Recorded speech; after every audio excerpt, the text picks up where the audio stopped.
Que feriez-vous à leur place si vous n'aviez rien à mettre sous la dent depuis des mois? Ces scènes chaotiques de distribution alimentaire révèlent l'ampleur de la famine qui poursuit son chemin à Gaza. Plus aucune aide ne parvient dans la bande de Gaza. La population est plus que jamais dans le besoin. Hommes, femmes et enfants sont victimes d'une aide humanitaire insuffisante, alors qu'ils passent leur journée à fuir les bombes des forces d'occupation sionistes.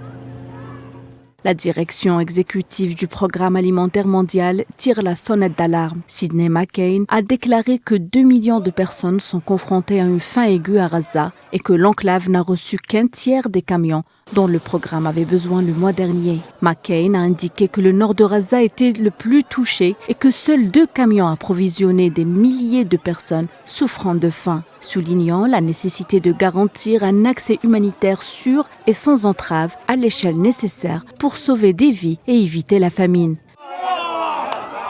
Depuis 14 mois de génocide, la stratégie du chaos mise en place par l'entité sioniste n'a plus de limite. La bande de Gaza s'enfonce dans une crise humanitaire inédite. Les réserves de lait s'amenuisent, mettant en danger la vie de 8500 nourrissons selon l'Office de secours et de travaux des Nations Unies pour les réfugiés de Palestine au Proche-Orient.